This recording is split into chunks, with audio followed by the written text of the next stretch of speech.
Chattingzpan Divaranda, where we discuss topics that intrigues us. Grab a glass, it's time to chat.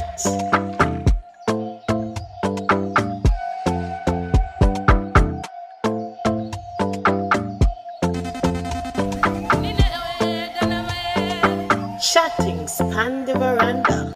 Welcome back to the veranda, everyone. I want to say a huge thank you to everyone as usual who continues to reach out to me. I appreciate it.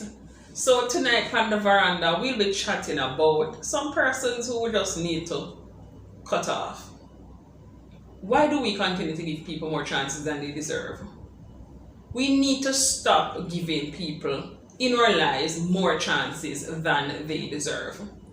We need to stop convincing ourselves that their words means more than their actions. We'll have some people in our lives who continues to show us who they are with their actions, and we will convince ourselves otherwise. People will tell us exactly who they are. We need to believe them. Actions speaks louder than words. When somebody show you who they are, believe it.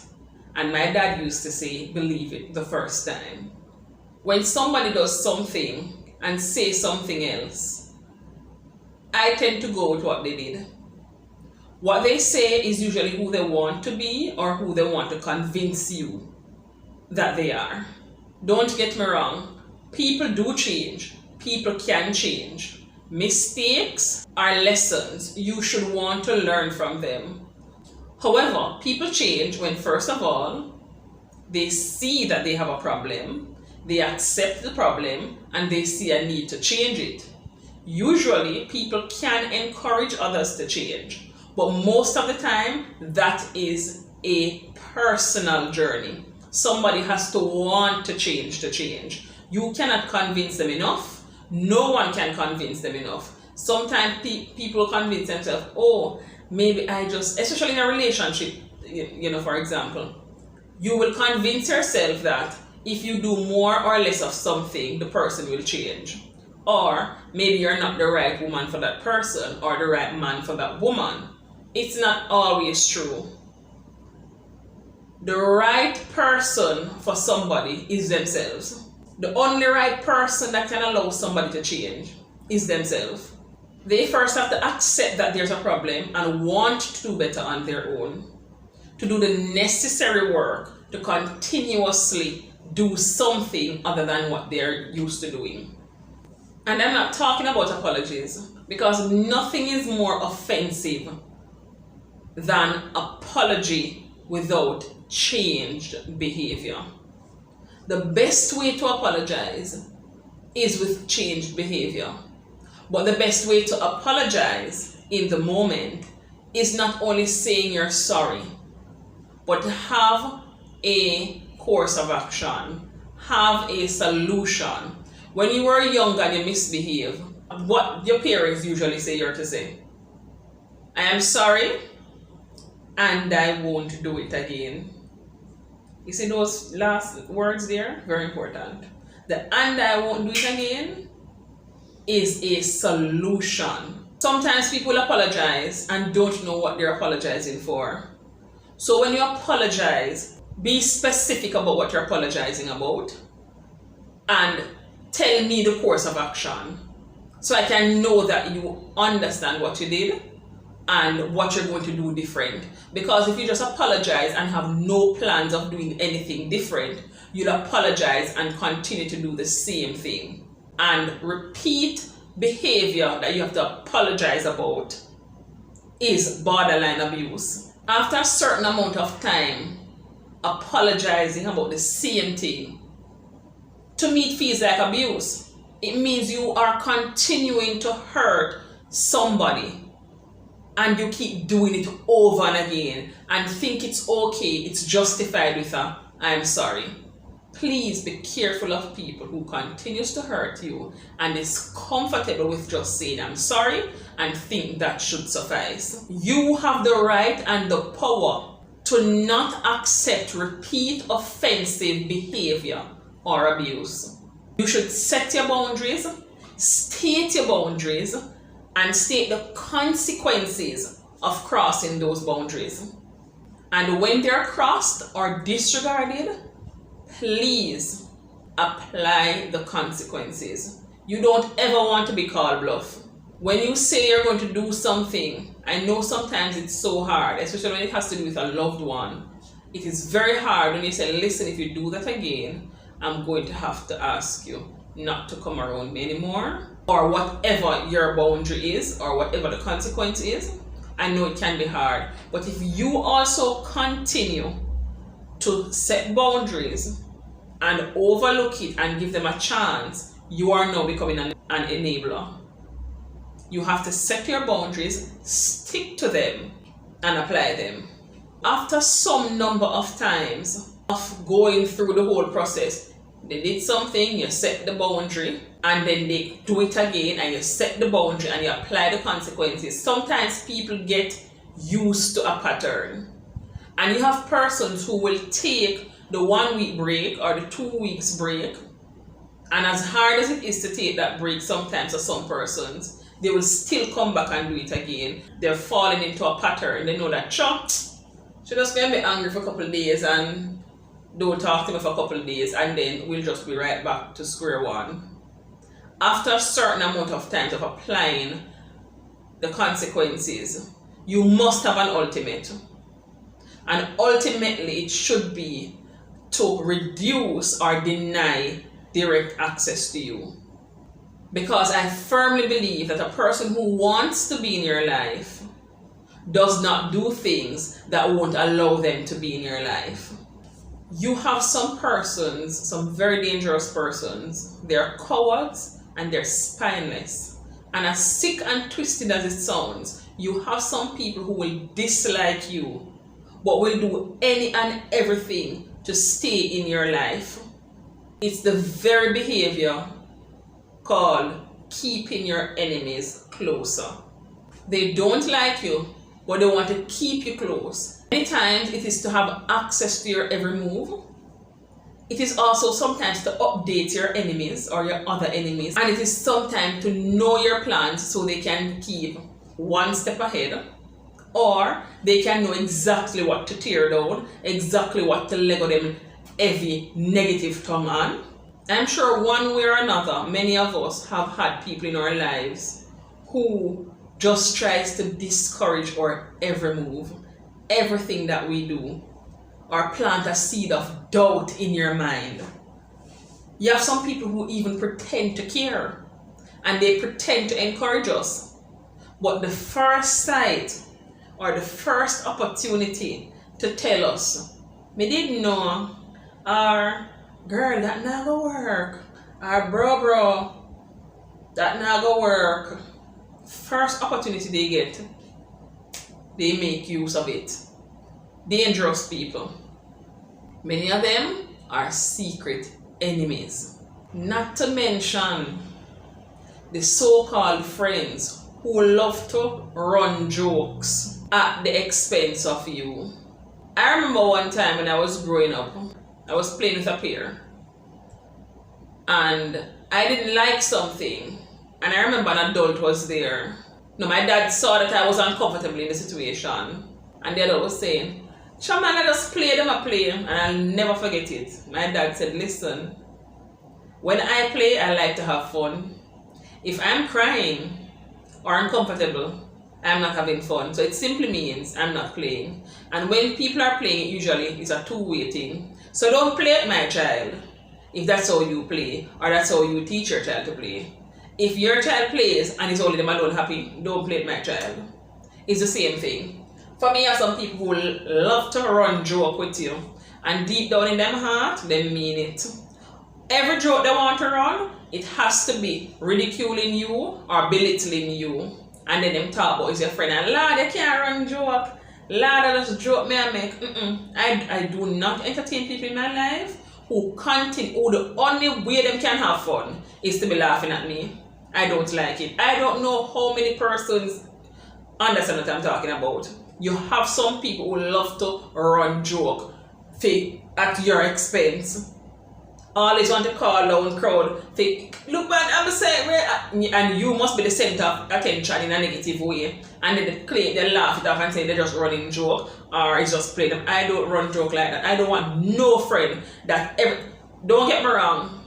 Every now and again, everybody mouth each other, or we have a moment that we can laugh about, or laugh at each other, or laugh at ourselves. But you have some people who continually does that, and you know you get that uncomfortable gut feeling. Trust your gut feeling. They're doing it to make you feel small. A lot of the time, they're doing it out of jealousy, so they want to highlight something negative about you to make themselves feel better. Many times, it's really things that they mean. And they want to say it, but they just choose to run a joke about it so it don't look anyway. If I hear them say, a drunk man tells no lie, or when you're angry the truth comes out, it's a similar thing. We also have to learn to recognize people who are in secret competition with us. Yeah, let's talk about it.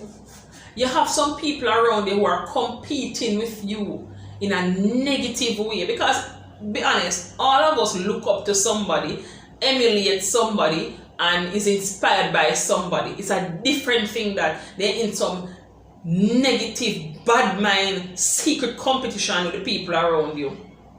I could talk about them. You have some people around you, when you call them friends, associates, family members, loved ones, or anything, whatever you choose to call them, who are sabotaging your success. Yeah, I could talk about it. They will never help you with a plan.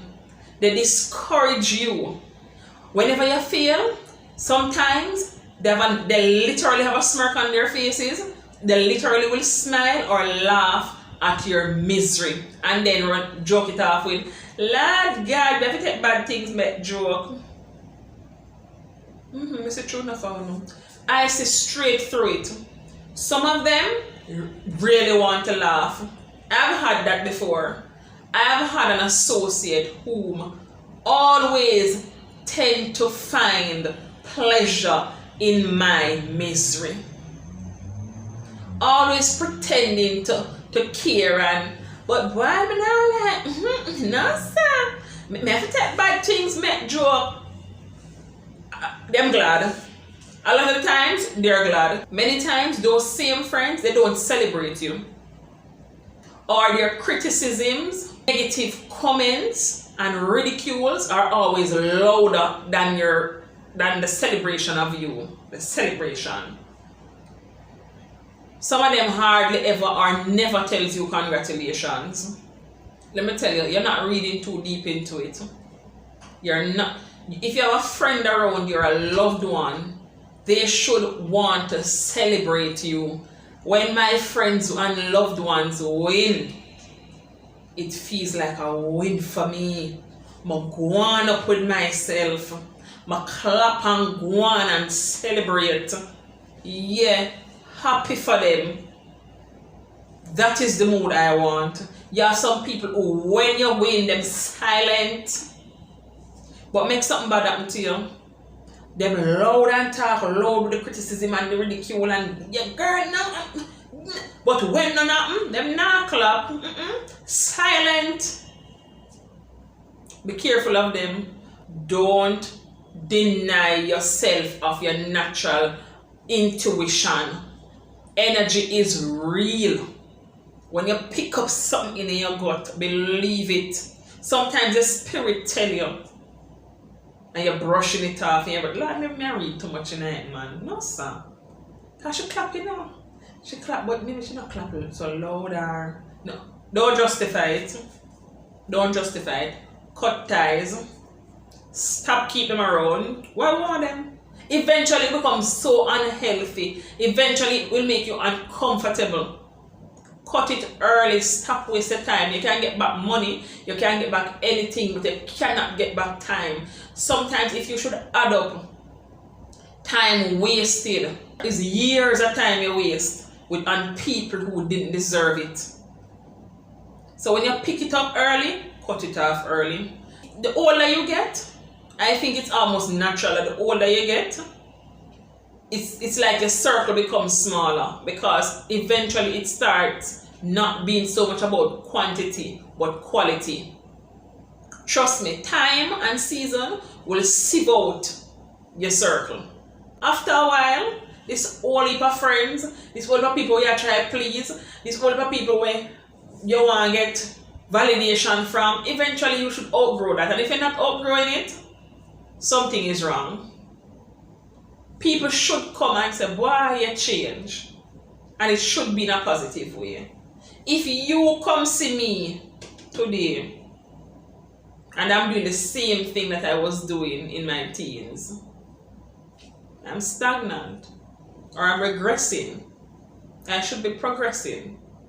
So nothing wrong if a circle gets smaller. Nothing wrong with that. But it is better you cut off certain people from earlier before it spreads and just become unhealthy and uncomfortable. And why would you want people around you that you have to be second guessing and saying, boy, I'm a friend but I can't do this with her, or I can't left no money around her, or I just can't tell her my plans them. Why would you want that? Why would you want somebody in your direct circle that you have to be mindful of everything that you do? Sometimes those same behavior starts to almost manifest. Hey, ever have some people in your life before or even now when I get rid of it where anytime them come around up here crosses take you? Hey, energy real, you know. Energy real. You have some people once them come around, them negativity start manifest. It's like crosses are start take you. Yeah, your husband start argue, or your wife start argue, or you have problems with your family, or you start have money problems, and you start feel miserable, and the energy where them let off. Some people come around you and let off some energy. Let me tell you something, some people walk with some energy, you know. When I'm normal, you know. You hear the thing now called spirit tech? I believe in a spirit tech, you know.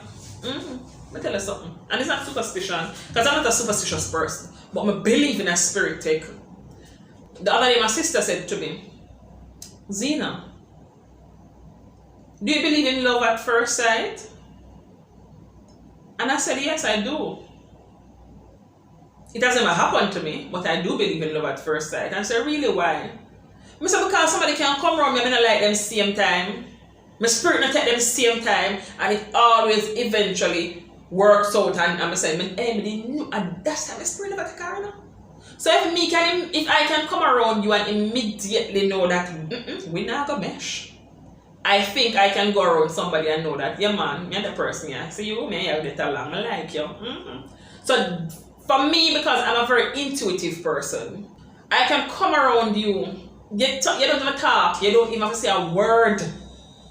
I'm gonna read you up like a book. Your body language, your vibe, your energy.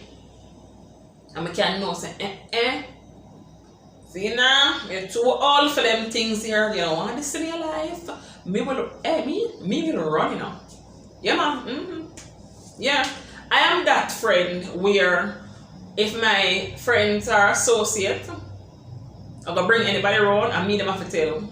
Say, hey, you know, say one of my co-worker, one of my friend from such and such our school days or whatever come around and they're gonna link up with it today or whatever. But that's something they have to make me, you know. Yeah, because I don't want to be there. And my spirit not take you. I'm a silent. I'm a gone. Yeah, I feel no qualms in protecting my energy. No apology to the back of that. I protect my energy at all costs. When you're young, you focus on trying to get things. It's when you get older, you focus on trying to get peace of mind. You say, give me peace of mind. Hey, ask about me. Ask about it. I don't care what nobody wants to say. Me and I'll change my number. Yeah, me after me I'll change my number.